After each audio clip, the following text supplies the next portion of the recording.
How's Adriano looked since he's come back? He's done some good things and some bad things, but his energy has been outstanding. His leadership has been off the charts, and Chris would probably be a better one to talk to about actually how he's graded out, but it's been a pleasure for us to have. Is this a week where his leadership comes in extra handy, seeing as he's played in big games in Montreal and against the Alouettes? Yeah, him and there's a bunch of guys here, him and JY and Ricky, and there's 10 guys probably that have that type of experience, if not maybe in the Big O, but we're going to have to lean on those guys. They'll have to show the way as they always do, and when things get tough, those are the guys that have to step up and bring you back.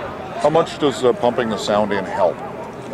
I don't know. In Saskatchewan, we had to travel every day, so we didn't get to do it, but it doesn't hurt. It gets you used to a little bit the atmosphere you're going to be in. It's definitely going to be loud, and just the communication and personnel and things like that are going to have to be signaled, so it doesn't hurt. Did you find, though, when you were in Montreal, Scott, on that staff, that it affected your guy, the Owls, as well, even though they're at home? It did a little bit, yes. There was some times where crowd noise was a little bit of an issue when they were on offense, so I don't know if that's been rectified or not, but there's a couple of short yardage situations I remember where it got louder than we wanted to when I was there. Do we make a big deal about the fact that it's a home game for Montreal and the crowd's behind them, or can you take them out of the game with a big score right away? It's always an advantage, I think, when you're playing at home, but it's by no means giving you any guarantees. And we've been a good road team, and I think our guys feel good about that. And just the continuity and the bonding that our guys seem to get when they go on the road and stay in a hotel like we did before this home game last week, it seems to help us focus a little bit. When people talk about Montreal, they think about AC first and the talent up front. You're dealing with their defense. What's the toughest part of the Montreal defense? They give you a ton of different looks for the offensive line. They blitz guys from all over. They play a number of different cuts. They're just very multiple in what they do, and so you guys really have to be on cue as to who they have and what routes to run versus certain coverages, and they do enough and a lot of things to disrupt you, but the number one thing they do is they hit the quarterback, so that'll be our primary. Over the course of the season, there wasn't much talk about Emery because people were focused on Sheridan Big Hill out west, and yet Shea ends up with 2 award nominations. How good is Emery compared to some of the other guys in the league?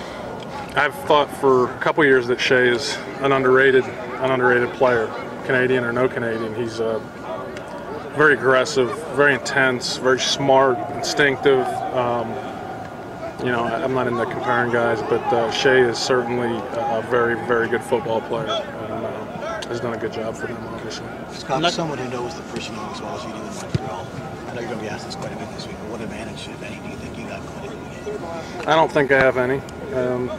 League this small, everybody kind of knows everybody by this point in the season, and I have some idea of what their guys are capable of, but I think that's the case with everybody in the league after you play them 3 or 4 times, so I don't think it's going to be an issue. For you personally, is there some excitement? How are you feeling about going back in Montreal in a playoff game at the Big O? I haven't had a lot of time to consider what that's going to feel like. This is a game that we expected to be in no matter where it was at, and I'll be looking forward to the opportunity. It's bigger than just because it's Montreal. I mean, this is a chance to go where we've talked about going all season, so the focus is going to be on the game and not the nostalgia, I think. Scott, I'm not going to ask you to compare Ricky to AC, but when playoff time comes, what does Anthony do to raise his level of a game? Because you've been there for 4 years. Yeah, I don't know if Anthony ever raises his level.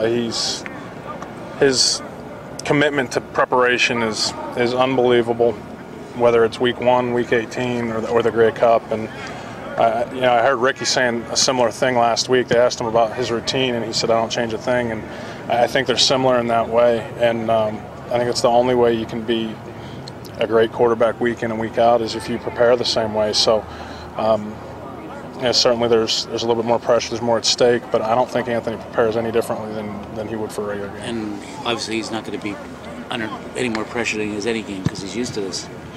Well, I mean, I think there's a little bit of a difference there. It was the same thing I talked about last week. Coaches, players, they all understand the losing you're out kind of deal. So there's a little bit more urgency, I think, relative to your focus and the dynamics of what happens if you're not able to win the game. So I think there is more pressure. I don't think there's any doubt about that. But he himself and that team have been through this so much that I think they're going to be relatively comfortable. Walter Spencer brought a bit of veteran savvy to your special teams.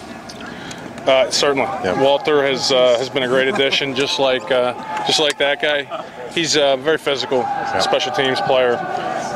Another guy that's been there has won Grey Cups and just helps set the tempo for our special teams.